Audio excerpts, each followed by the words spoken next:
خلق الإنسان وعلمه البيان الصلاة والسلام على حبيب الرحمن سيد الإنس والجان صاحب الجود والإحسان سيدنا ومولانا محمد المبعوث بخير الملل والأديان وعلى آله وأصحابه بدور الإيمان أما بعد فأعوذ بالله من الشيطان الرجيم بسم الله الرحمن الرحيم اقرأ باسم ربك الذي خلق صدق الله مولانا العظيم إن الله وملائكته يصلون على النبي يا أيها الذين آمنوا صلوا عليه وسلموا تسليما الصلاة والسلام عليك يا رسول الله وعلى آلك وأصحابك يا حبيب الله الصلاة والسلام عليك يا خطيب الأنبياء والمرسلين وعلى آلك وأصحابك يا رحمة للعالمين. انتہائی واجب التکریم علماء کرام، مشائخ اعظام، مہمانان ذی وقار، برادران اسلام، حاضرین و سامعین، اللہ کریم نے ہمیں بے شمار نعمتیں عطا فرمائی ہیں. آج کی یہ محفل ان نعمتوں میں سے ایک نعمت ہے. ملک پاکستان کے جلیل القدر مشائخ، علماء، مبلغین اسٹیج پہ رونق افروز ہیں. مسجد کا پاکیزہ ماحول ہے، علماء کے بیانات ہو رہے ہیں. ایسے پاکیزہ ماحول میں بیٹھنا یہ اللہ کی ایک نعمت ہے. آج ہم سب اس ماحول میں بیٹھ کے خوش ہیں. چند دوستوں نے تائید کی ہے کہ ہم خوش ہیں. دین کی رونق دیکھ کے مومن خوش ہوتا ہے. دین کی شان و شوکت دیکھ کے مومن ہی خوش ہوتا ہے. آج اس مسجد میں حاضری دے کر، مسجد کی خوبصورت عمارت دیکھ کر، مسجد بنانے والوں کے حسن ذوق کو دیکھ کر اور ان کی دین دوستی کو دیکھ کر، پھر علماء کی محنت دیکھ کر کہ جامعہ قادریہ رضویہ نہ صرف علاقائی سطح پر بلکہ ملکی سطح پر ایسے علماء تیار کر رہا ہے جو ہماری ملت کے لیے قابل فخر ہیں. یہ پاکیزہ خوبصورت ماحول دیکھ کر ہم سب خوش ہیں. اور دوبارہ عرض کر رہا ہوں، دین کی رونق دیکھ کے مومن ہی خوش ہوتے ہیں. امام موزنی انہوں نے حضرت امام شافعی رحمۃ اللہ تعالی علیہ کے حوالے سے لکھا ہے.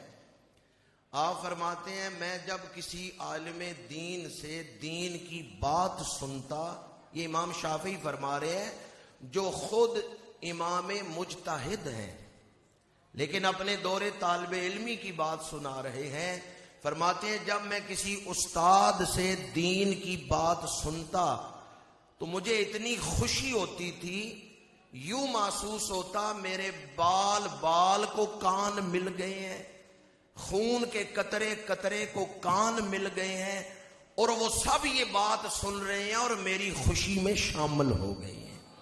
یعنی میں سراپا خوشی بن جاتا تھا جب میں کسی عالم دین سے دین کی بات سنتا تھا.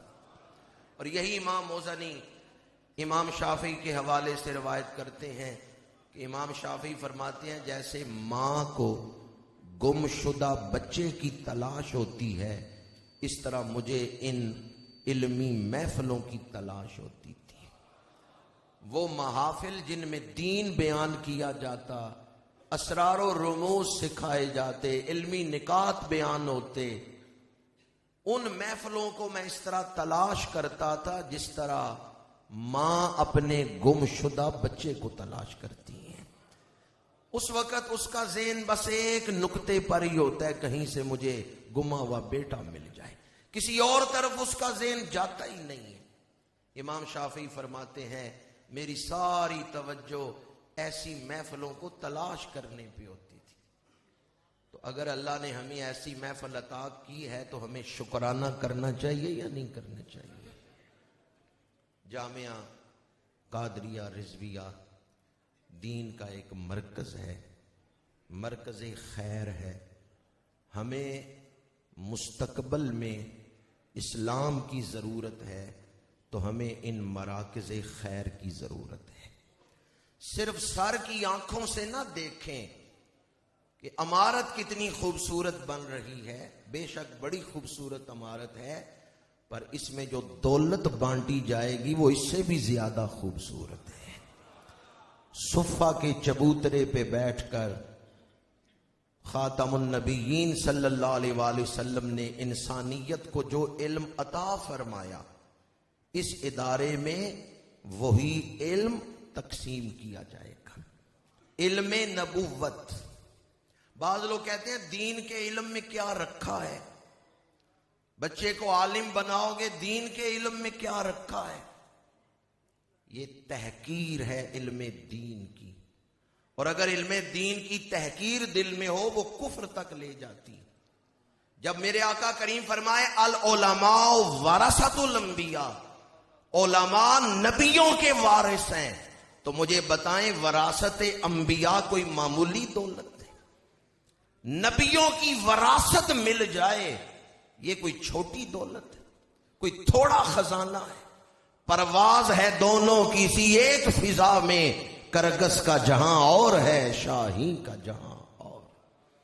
اس ادارے میں وہ دولت بانٹی جائے گی جو صفہ کے چبوترے پہ بیٹھ کے میرے آقا کریم نے انسانیت میں تقسیم کی ہے۔ اسلام اور علم ایک ہی چیز کے دو نام ہیں۔ پہلے دور جاہلیت تھا، حضور تشریف لائے، دور جاہلیت ختم ہو گیا۔ اب اس دور کی کوئی بات ہم سناتے ہیں تو کہتے ہیں دور جاہلیت کا یہ واقعہ ہے، یعنی حضور کی آمد سے دور جاہلیت ختم ہو گیا۔ اسلام کا سب سے بڑا دشمن ہے عمر بن حشام، میرے آقا کریم نے اس کا نام رکھا ابو جہل۔ کیا نام رکھا؟ ابو الکفر کیوں نہیں کہا؟ ہے تو کافر، تو حضور اس کا نام ابو الکفر رکھ دیتے۔ ابو جہل کیوں کہا ہے؟ اسلام کی اصل جنگ جہالت کے خلاف ہے، اسلام جہالت مٹانے آیا ہے، تو جو اسلام کی مخالفت کر رہا ہے وہ جہالت کی طرفداری کر رہا ہے، وہ دنیا میں جہالت پھیلا رہا ہے۔ جو اسلام پھیلا رہا ہے وہ علم پھیلا رہا ہے۔ اگر آپ چاہتے ہیں اپنی زندگی کا مقصد پتا چلے کہ ہمیں دنیا میں کیوں بھیجا گیا ہے، ہمارا خالق کون ہے، کس نے ہمیں تخلیق کیا ہے، اور کیوں ہمیں بنایا ہے، اور کن اجزاء سے ہمیں بنایا ہے۔ آج سائنس کا علم یہ تو بتاتا ہے کہ کون سی دو گیسیں ملے تو پانی بنتا ہے، پانی کا کلیہ کیا ہے یہ تو سائنس میں پڑھایا جاتا ہے۔ اقبال کہتے ہیں ڈھونڈنے والا ستاروں کی گزرگاہوں کا اپنے افکار کی دنیا میں سفر کر نہ سکا، جس نے سورج کی شعاؤں کو گرفتار کیا زندگی کی شب تاریک سحر کر نہ سکا۔ آج کا انسان یہ تو جانتا ہے پانی کن دو گیسوں کے ملنے سے بنتا ہے، کبھی اپنے بارے میں بھی غور کر کہ تو کیسے بنا ہے، تجھے کیوں بنایا گیا ہے، یہ دنیا کیا ہے، اس کائنات کا راز کیا ہے، اس دنیا میں رہنا کیسے ہے، حلال کیا ہے، حرام کیا ہے، جائز کیا ہے، ناجائز کیا ہے، خالق سے تعلق کیسے جوڑنا ہے، مخلوق سے تعلق کیسے رکھنا ہے، موت کی تیاری کیسے کرنی ہے، موت کے بعد کون سا جہان ہے، اس میں کامیابی کا معیار کیا ہے، یہ سب کچھ سکھانے کے لیے ہی حضور تشریف لائے۔ اسی کا نام علم دین ہے، اسی کا نام دینی علم ہے کہ آپ کو پتا چل جائے کہاں سے آئے ہیں، کہاں جانا ہے۔ یہاں رہنا ہے تو کیسے رہنا ہے، حلال و حرام کی تفریق ہو جائے، انسانوں کے ساتھ معاملات کرنے کی جانچ آ جائے۔ اب مجھے بتائیں ہمیں ایسے علم کی ضرورت ہے یا نہیں؟ جہالت بہت بڑا عیب ہے، صرف عیب نہیں بہت بڑا عیب ہے۔ اس لیے میرے آقا کریم نے ہر مسلمان پر علم حاصل کرنا فرض قرار دیا۔ فرائض میں پہلا فرض طالب العلم فریضۃ علی کل مسلم و مسلمۃ۔ فرائض میں پہلا فرض یہ ہے، کلمہ پڑھنے کے بعد پہلا فرض یہ ہے نماز کے مسائل سیکھو، روزے کے مسائل سیکھو، صاحب استطاعت ہو حج کے مسائل سیکھو، صاحب نصاب ہو زکوٰۃ کے مسائل سیکھو۔ تو ہر مسلمان، نفلی بات نہیں ہے یہ علم۔ ہاں ایک علم ہے جو فرض کفایہ ہے، وہ صرف علماء کے لیے ہے، لیکن ایک علم ہے جو ہر مسلمان پہ فرض ہے، اسے حاصل کرنا ہر مسلمان پہ لازم ہے۔ قرآن میں پہلا حکم کیا نازل ہوا ہے، پہلی وحی کیا نازل ہوئی ہے؟ اقرأ بسم ربک الذی خلق، پڑھیے اپنے رب کے نام سے جس نے تخلیق فرمایا۔ قرآن میں نماز کا حکم بعد میں آیا ہے، روزے کا حکم بعد میں آیا ہے، قرآن میں حج اور زکوٰۃ کا حکم، جہاد کا حکم، باقی تمام احکامات بعد میں نازل ہوئے ہیں۔ سب سے پہلے پڑھنے کا حکم نازل ہوا ہے، اور پہلی وحی میں 2 دفعہ پڑھنے کا حکم ہے، 2 دفعہ پڑھانے کا ذکر ہے، اور 1 دفعہ ذریعہ علم یعنی قلم کا ذکر ہے۔ اقرأ بسم ربک الذی خلق، خلق الانسان من علق، اقرأ وربک الاکرم۔ 2 دفعہ ہے اقرأ، پہلی وحی میں 2 دفعہ فرمایا ہے پڑھو پڑھو۔ پہلی وحی میں صرف 1 دفعہ نہیں کہا پڑھو، 2 دفعہ فرمایا ہے پڑھو پڑھو، اور 2 دفعہ علامہ کا صیغہ ہے جس کا معنی سکھانا، جس کا معنی پڑھانا، اور 1 دفعہ قلم، الذی علم بالقلم، ذریعہ علم۔ جس وقت پہلی وحی نازل ہوئی ہے مکے میں 17 یا 18 آدمی قلم چلانا جانتے ہیں، باقی قلم سے واقف ہی نہیں، قوم قلم چلانا نہیں جانتی۔ پہلی وحی میں قلم کا ذکر آیا ہے۔ اس کا مطلب کیا ہے؟ وہ دین آ گیا ہے جو دنیا میں علم پھیلائے گا، جو دنیا کو قلم آشنا فرمائے گا۔ اور قرآن میں قلم کی قسم بھی آئی ہے، نون والقلم وما یسطرون، قسم ہے قلم کی اور قسم ان سطروں کی جو قلم سے لکھی جاتی ہیں، اہل علم جو لکھتے ہیں ان سطروں کی قسم۔ جتنی اہمیت اسلام نے علم کو دی ہے، جو 2 ساؤنڈ چلا رہے ہیں ایکو بند کر دیں، سادی آواز، ایک آواز اور سادی آواز۔ جتنی اہمیت اسلام نے دی ہے نا علم کو، کسی مذہب کسی نظریہ حیات نے دی۔ مختلف پہلوؤں سے جو اسلام نے علم کو اہمیت دی ہے۔ پہلی وحی میں 2 دفعہ پڑھنے کا ذکر، 2 دفعہ پڑھانے کا ذکر، 1 دفعہ قلم کا ذکر۔ اور علم کو کس شاندار انداز میں بیان کیا ہے، اقرأ بسم ربک الذی خلق، اپنے رب کے نام سے پڑھیے۔ رب پاک ہے، اس کا نام پاک ہے، تو اس کے نام کے ساتھ جو کچھ پڑھنا ہے وہ علم بھی۔ اس آیت میں جہاں پڑھنے کا حکم ہے وہاں علم کا تقدس بھی بیان ہوا ہے۔ جامعہ قادریہ رضویہ میں جو علم پڑھایا جائے گا اسے معمولی نہ سمجھنا کہ اپنی مرضی سے تبصرے کرتے رہو، یہ پاک علم ہے۔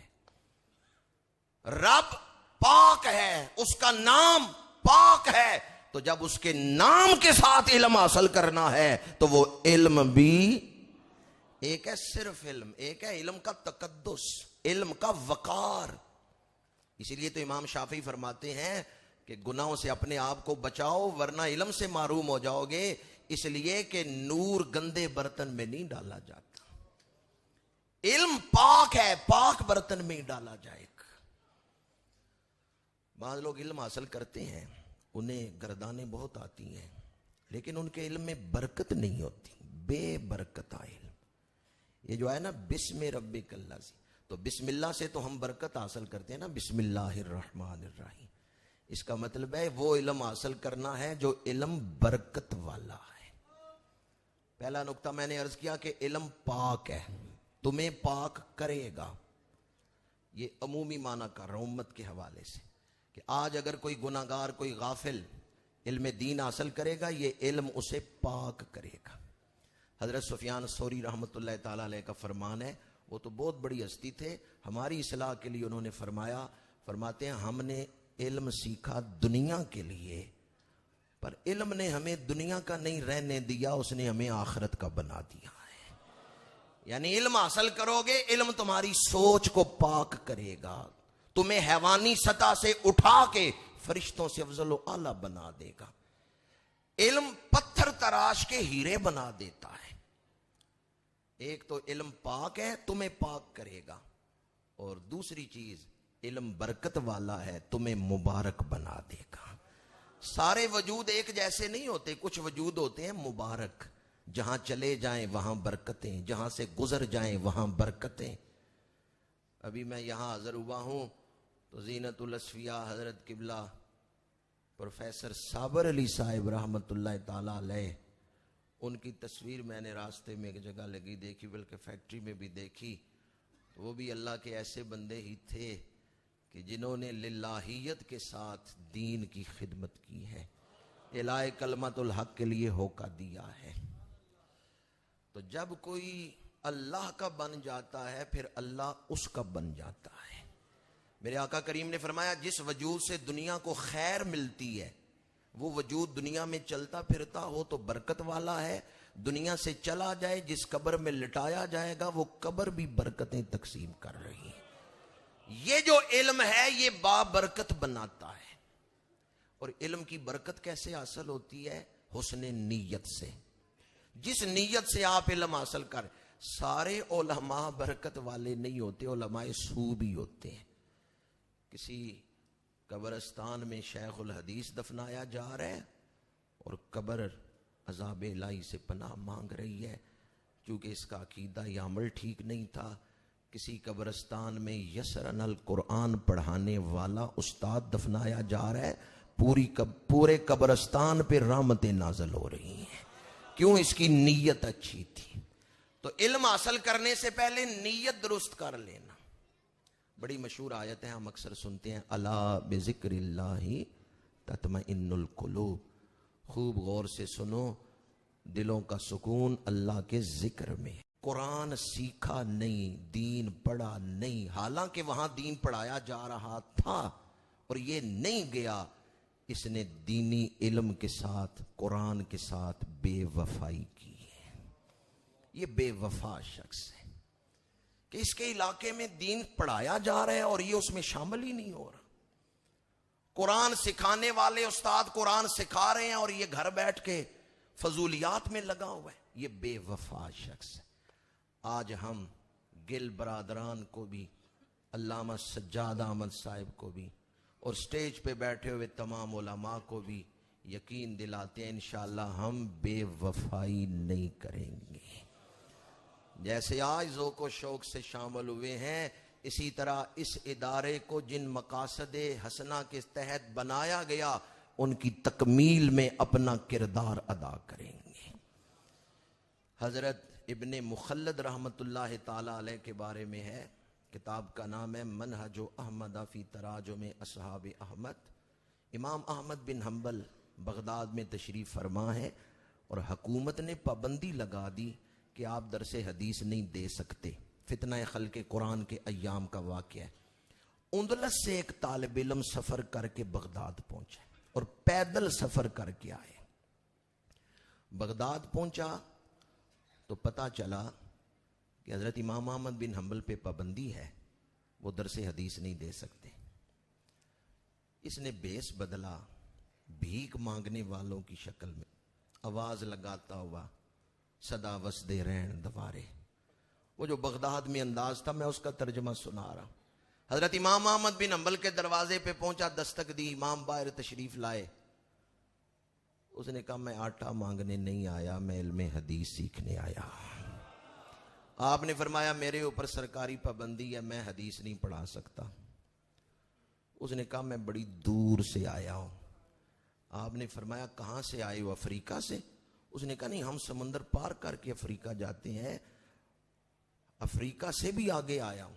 آپ نے فرمایا پھر تیرے شوق کا حق ہے کہ میں تجھے پڑھاؤں. اتنی دور سے آئے ہو سفر کر کے، پر میں کیا کروں، میرے اوپر سرکاری پابندی ہے، کہیں تم اس زد میں نہ آ جاؤ. اب سنیں، ابو عبد الرحمن ابن مخلد انہوں نے عرض کیا حضور میں روز بیکاری بن کے آؤں گا، روز میں آواز لگاؤں گا صدا وسدے رہن دوارے، مجھے کوئی بھیک ڈالے، آپ دروازے پہ آ کے ایک حدیث سنا دے، میں روز ایک حدیث سن کے جاؤں گا. منہج احمد پڑھ کے دیکھیں، ابو عبد الرحمن روز بیکاری بن کے 3 سال بیکاری بن کے جاتے رہے، اور اپنے وہ کپڑوں میں کاغذ قلم چھپا کے لے جاتے تھے.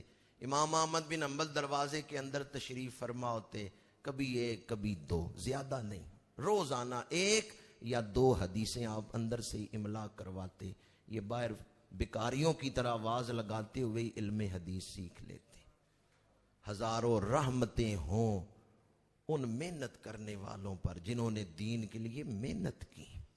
آج دین کا کام کرنا بڑا آسان ہے، صرف ارادے کی ضرورت ہے. میں اپنی ساری گفتگو کا خلاصہ اور پیغام عرض کر رہا ہوں، دین میں سب کچھ ہے. جہاں دین ہے وہاں خیر ہی خیر ہے، جہاں علم دین ہے وہاں برکتیں ہی برکتیں ہیں.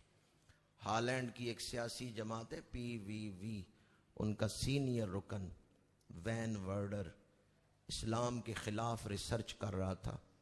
اسلام کے خلاف ریسرچ کرتے ہوئے اس نے اسلام قبول کر لیا، نام رکھا محمد حمزہ. میں ان دنوں روٹرڈیم میں تھا، وہاں قریب ایک شہر ہے ڈنہاک، محفل میلاد میں اسے دعوت دی گئی. چونکہ وہ قومی اسمبلی کا ممبر رہ چکا تھا ہالینڈ میں، اور وہاں کی سب سے بڑی سیاسی جماعت کا رکن رہ چکا تھا، تو ٹی وی والے آئے اس سے انٹرویو کرنے. ایک ٹی وی اینکر نے کہا لگتا ہے مسلمانوں نے تجھے ورغلا لیا ہے اور تو ان کی باتوں میں آ گیا ہے.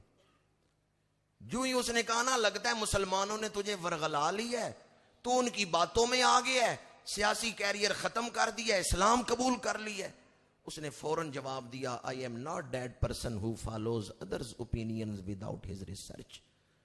اس نے کہا میں کوئی بچہ نہیں کہ جو چاہے میرا ہاتھ پکڑ کے لے جائے، میں نے فیصلہ کیا تھا سچائی تک پہنچوں گا، حقیقت تک پہنچوں گا، تعصب کو راستے کی رکاوٹ نہیں بننے دوں گا، عالمی عدالت انصاف کا جو میرٹ ہے اس پر تحقیق کروں گا.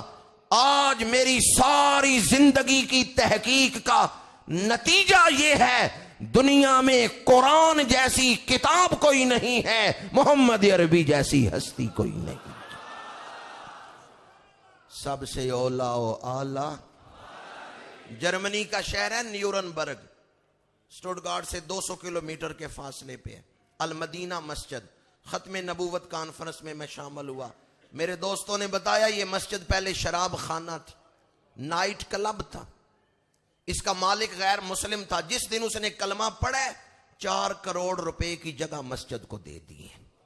میں اس نو مسلم سے ملا، میں نے پوچھا تیرے کلمہ پڑھنے کا سبب کیا بنا ہے؟ ابھی وہ زندہ ہے، میرے پاس اس کا ٹیلی فون نمبر ہے، آپ میں سے کوئی بھی اس سے رابطہ کرنا چاہے ٹیلی فون نمبر مجھ سے لے سکتے ہیں. ایڈریس میں اعلان بتا رہا ہوں، نیورنبرگ شہر، المدینہ مسجد، محمد عبد الرحمن اس نو مسلم کا نام. اس رات خواب میں مجھے مکہ شہر کی زیارت ہوئی. اب میرے دل میں اسلام کی محبت پیدا ہوگی. میں نے سوچا پڑھوں تو صحیح، قرآن بلاتا کس طرف ہے، دعوت کیا ہے؟ مسلسل میں دیکھ نہیں سکتا تھا. جس دن حضور کی زیارت ہوئی ہے میں نے کلمہ پڑھ لیا ہے، مغرب کے وقت مسجد میں، مغرب کے وقت نائٹ کلب میں آیا ہوں، شراب والی چیزیں ساری نکلوا کے غسل دے کے جگہ کو میں نے مغرب کی اذان پڑھا دی ہے. اب وہ بڑا محبت والا سوز والا ماحول بنا ہوا تھا، دیدار مصطفیٰ کا ذکر وہ کر رہا تھا. میں نے کہا ذرا حضور کا حلیہ پاک تو بیان کرو کہ میرے آقا کریم کا حسن پاک کیسا ہے. یقین جانی اس نے وہی حلیہ بیان کیا ہے جو سیرت اور حدیث کی کتابوں میں لکھا ہوا ہے. ایک جملہ وہ کمال وارفتگی محبت سے کہتا تھا، وہ کہتا ہے حضور صرف سونے نہیں، بہت سونے. حضور صرف سونے نہیں. آپ کا کیا خیال ہے؟ صرف سونے؟ ہمارا ایمان ہے حضور سے زیادہ سونا تو اللہ نے بنایا ہی کوئی نہیں. حضور صرف سونے نہیں، مکھ چند بدر شاشانی، متھے چمکدی لاٹ نورانی، کالی زلف تے اکھ مستانی، مخمور اکھیاں ہن مد بری. جسے جاگتے ہوئے حضور کا دیدار ہو گیا، اسلام کی دولت مل گئی، خوش نصیب ہے یا نہیں؟ اس کا یہ روحانی سفر شروع کہاں سے ہوا ہے؟ مسجد جاؤ نمازیوں کے جوتے صاف کرو، یہاں سے اس کا روحانی سفر شروع ہوا تھا. میں یہ نہیں کہتا کہ آپ آ کے نمازیوں کے جوتے صاف کیا کریں، لیکن یہ ضرور کہوں گا اپنے ہاتھ سے مسجد کی صفائی کریں. ہمارے ملک کے سب سے بڑے سائنسدان ڈاکٹر عبدالقدیر خان صاحب، انہوں نے ایک مسجد بنوائی تھی سہاوا کے قریب. ایک سڑک چکوال کی طرف جاتی ہے، دوسری بشندور کی طرف.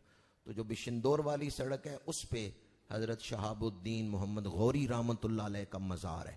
مزار کے ساتھ ڈاکٹر عبدالقدیر خان صاحب نے مسجد بنوائی. ٹی وی والوں کو انٹرویو دیتے ہوئے انہوں نے یہ بات بیان کی. انہوں نے کہا میں عبدالقدیر جو کچھ ہوں مسجد کی خدمت کی وجہ سے ہوں. ڈاکٹر عبدالقدیر خان صاحب نے بیان کیا، میں نے خود اس موقع پہ ان کی یہ بات سنی. ان کا میرا والد مسجد کے غسل خانے صاف کر کے، مسجد میں صفائی کر کے میرے لیے دعا مانگتا تھا. ڈاکٹر عبدالقدیر خان صاحب نے کہا مجھے مسجد کی محبت اپنے والد کو دیکھ کے ملی. میرا والد مسجد میں جھاڑو پھیر کے میرے لیے دعا کرتا تھا، اللہ مجھے کامیابیوں پہ کامیابیاں دیتا گیا ہے. مسجد کی خدمت صرف اخروی کامیابی نہیں، دو جہانوں کی کامیابی. میں ان الفاظ پہ گفتگو سمیٹتا ہوں. مجھے میزبانوں نے جو وقت دیا، میں نے اگرچہ علماء تشریف فرما ہے، کچھ زیادہ وقت لے لیا، انہوں نے آدھا گھنٹہ کہا، لیکن مجھے چاہیے تھا میں جلدی ختم کر دیتا. جو علماء تشریف فرما ہیں یہ ہماری ملت کا فخر ہے. اللہ نے علم، تاثیر اور بہت کچھ نعمتیں عطا کی. پیر سید فاروق شاہ صاحب تشریف لائے اور عالمی مبلغ اسلام پیر اجمل رضا قادری صاحب دامت برکاتہم القدسیہ تشریف فرما ہے. میں ان الفاظ پہ گفتگو سمیٹتا ہوں. آنے والے دور کے لیے یہ مینارہ نور ہے، یہ اسلام کا قلعہ ہے جس میں آج میں اور آپ بیٹھے ہوئے ہیں. سدا بہار دیں اس باغے، ایتھے کدی خزاں نہ آوے. ہون فیض ہزاراں تائیں، ہر بکھا پھل کھاوے. وآخر دعوانا ان الحمدللہ.